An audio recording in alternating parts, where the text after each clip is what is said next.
Сәлем достар, қалдарыңыз қалай? Бүгін сіздермен тегін модельдеу сабағымызды бастаймыз. Бұл бірінші сабақ. Мен сіздерге қазір керек құрал жабдықтардың барлығын түсіндіріп беремін. Менің каналыма тіркеліп, қоңырауды басуды ұмытпаңыздар. Алда тегін сабақтар жалғасын табады. Ал енді мен сіздерге киім модельдеуге қажетті заттармен таныстырып өтейін. Мынау осындай үлкендеу көк журнал. Осындай алсаңыздар өте ыңғайлы болады. Міне бірінші бетіне осындай сызбасын сызып аласыздар. Сол арқылы, мысалы юбканың сызбасын сызып алсаңыздар, сол арқылы юбканың түрлерін осылай журналға модельдей бересіздер. Осылай әр түрлі тәсілмен. Осылай әдемі болып шығады. Міне осылай. Осындай үлкендеу журнал бастап алған ыңғайлы болады. Екінші түрлі түсті қағаз керек. Сызғыш,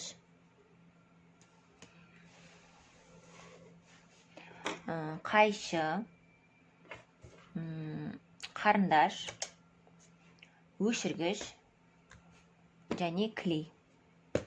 Осы заттар бізге қажет болады. Мен осы сабақта журналдың орнына сурет салуға арналған альбом бастайын деп отырмын. Оған да жасауға болады осылай.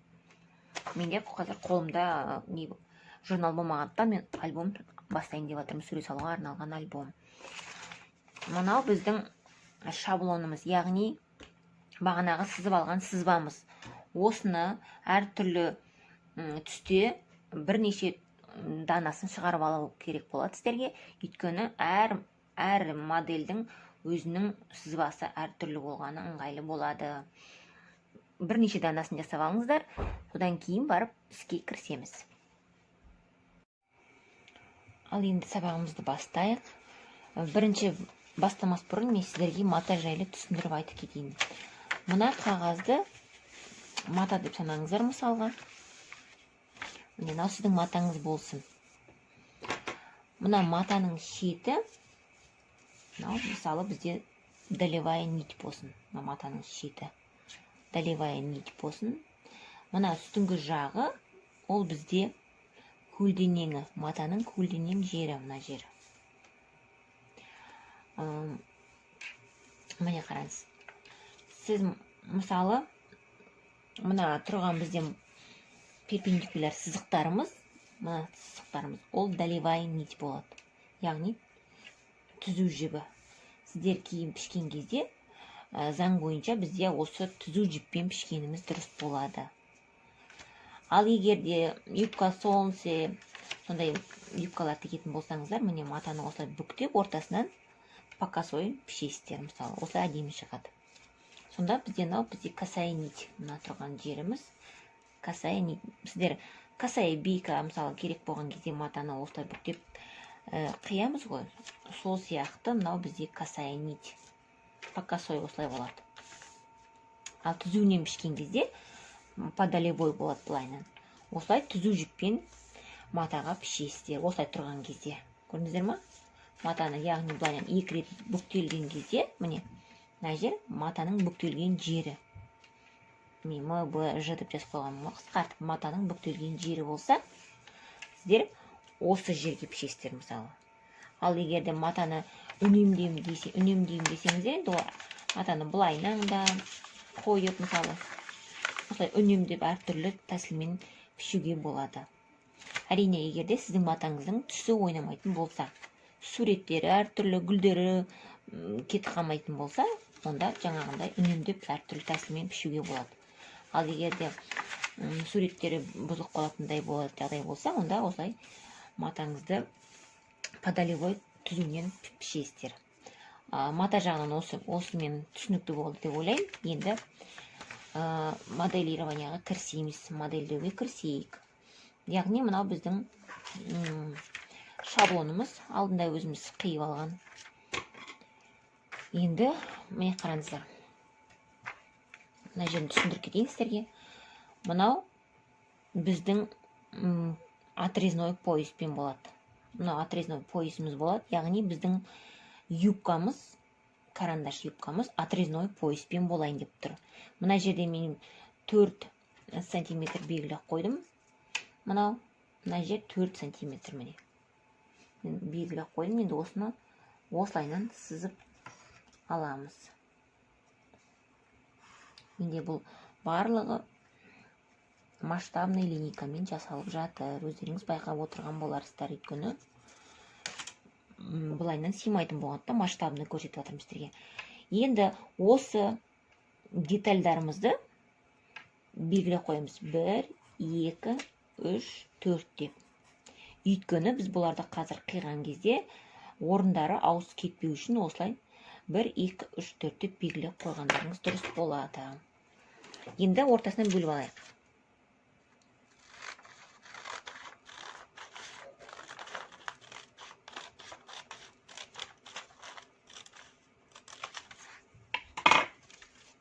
Ортасынан бөліп алдық.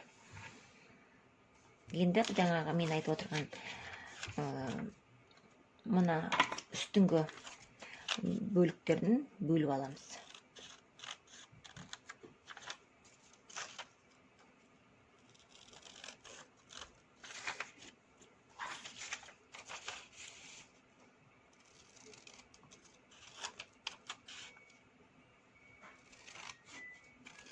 Бөліп алдық.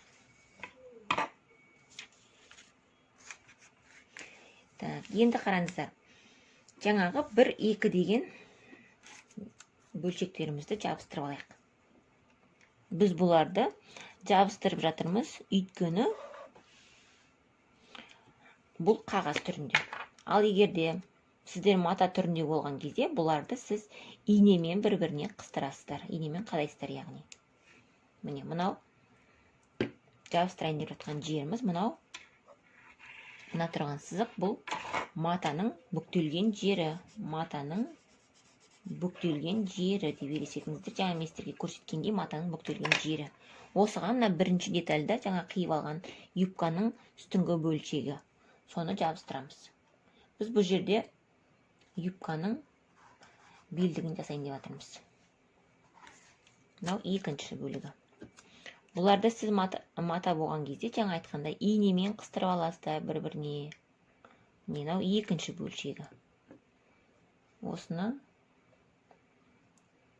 осылай әдемілеп жабыстырып аламыз. Міне осы қиғаштан келеді, көрдіңіздер ме?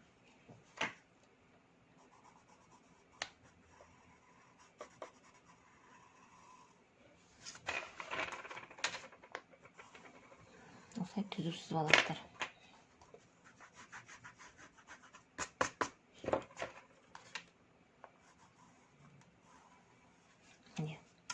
Енді осының астына кішкене орын қалтырасыздар мына жерде.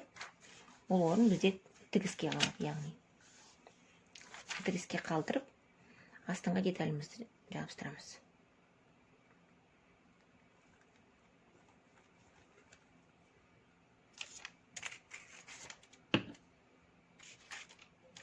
Кішкене орын қалтырасыздар.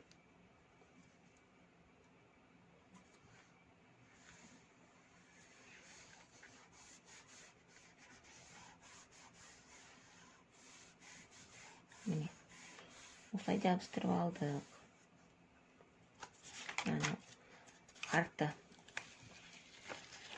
Артын емес, алдын жабыстырамыз. Артына жіті тұрды. Артына жақта. Мына жерде бізде алды болады.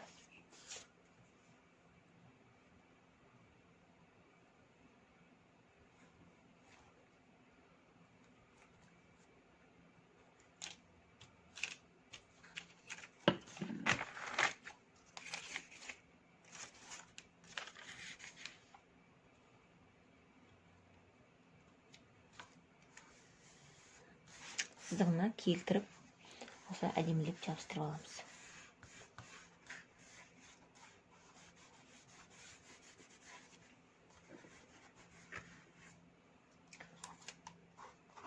Үшінші деталь мыналарды жабыстырамыз қазір.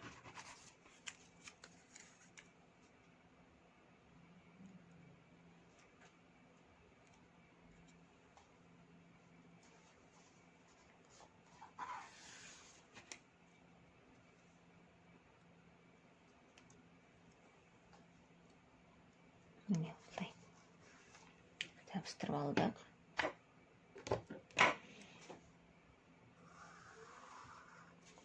Міне қараңыздар. Енді осының барлығын айналдыра карандашпен бастырып шығамыз мына жерлерін. Барлығын. Сіздер бұны матада бормен сызып жатырмын деп елестетесіздер өздеріңізге. Бормен сызып жатырсыздар, шеттерінің барлығын айналдыра. Түзу қолдыртып састыр ғой енді. Маған кішкене ыңғайсыз болып тұр. Міне осылай әдемілеп шеттерінің барлығын жүргізіп шығасыздар. Міне мына қағазда мына біздің вытечкамызды матада қимайсыздар. Бұл жер өйткені тігіледі. Вытечка тұрған жеріміз. Енді қараңыздар. Енді бізге осы макетімізден, осы юбка сызбасынан біз қазір енді юбка карандаш жасауымыз керек. Көрдіңіздер ме? Бәрін айналдырып сызып аласыздар. Осылай. Енді біз осы сызбадан юбка карандаш жасауымыз керек. Ол үшін біз мына жердегі біздің B2 нүктемізден, B2 нүкте мына жердің бәрі бір бізде B2 нүктеміз. Сызбада өздеріңіз көресіздер. Мына жақтарымыз бізде B, мына жақтар B1, мына B2 нүктесі, иә. Осы жерден біз 2-3 сантиметр аламыз. 2-3. Мысалы, мен 3 алып тұрмын, иә, міне. Осы аралықта кішкене сужение жасау үшін бізге арасын жақындату үшін, жіңішкелету, яғни тарлату үшін бізге юбкамызға 2-3 сантиметр осы жерден аламыз. 2-3 сантиметрмен 2-3 де қойын. Соны алып, мына B2 нүктесіне қосамыз. Одан жоғары көтермеңіздер, өйткені юбкаларыңыз бөкселеріңізден симай қалады. Сондықтан осы B2 нүкте аралығына әкеп қосасыздар. Міне B2 мен астыңғы жағынан 2-3 сантиметр аралықта алып, осы жерді қосасыздар. Мына жерді тура солай жасайсыздар. Мына жерден 3 алсақ, мысалы, мына жерден де 3 аласыздар. Міне, 3. Мен мысалы 3. 2 мен 3 аралығында. Мына B2 нүктемен қосамыз. Осы аралықты. Міне сонда біздің юбкамыз юбка карандашқа айналады. Түсіндіңіздер ме?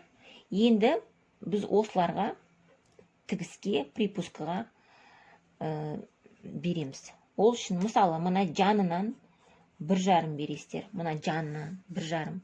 Мына жанынан да 1,5 бересіздер. Екі жақ бірдей болу керек.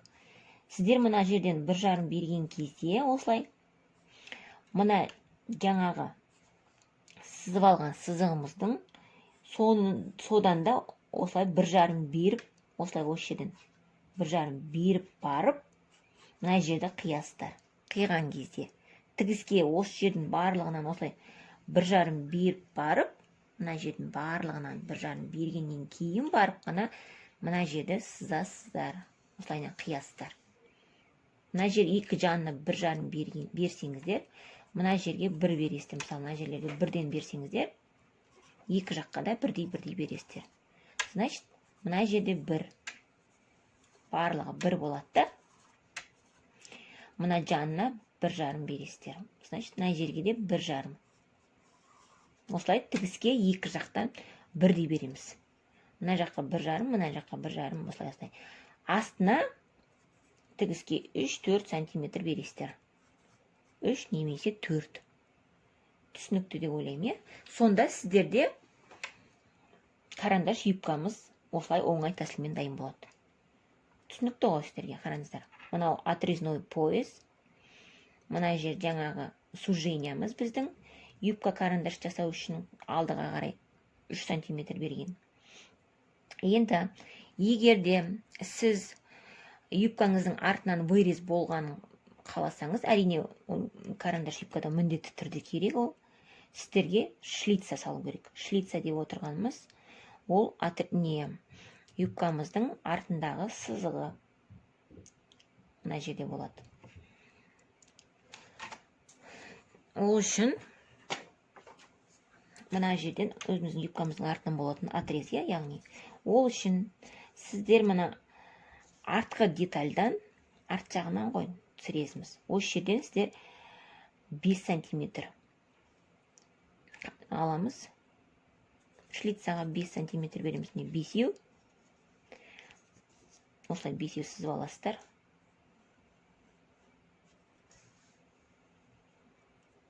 Шлицаға 5-еу. Осылай 5-еу бересіздер де үстіге қарай тізеден төмен өздеріңізге қаншалықты ыңғайлы сонша аласыздар. Мысалы, мен мысал ретінде 20 алайын сіздерге. Мысал ретінде. А сіздер өз қалауларыңыз бойынша аласыздар. Мен мысалы 20 алдым. Міне, мынау шлица. Арт жақтағы вырез бізде мынау. Осыған мына екі шетінен 5-5-тен аласыздар. А мына жерге өз қалауларыңызша. Мен мысалға 20 алдым. Сіз өздеріңіз бойларыңызға қарай өлшеп, көріп барып аласыздар. Шлицаға бересіздер, яғни. Сонымен міне біздің юбкамыз дайын болды. Бұл біздің юбкамыз номер 1. Келесі сабақтарда ары қарай номер 2, номер 3 мистерге ары қарай басқа да түрлі юбкалардың модельдеу тәсілдерін көрсететін боламын. Сондықтан менің каналыма тіркелуді ұмытпаңыздар. Қоңырауды міндетті түрде басыңыздар.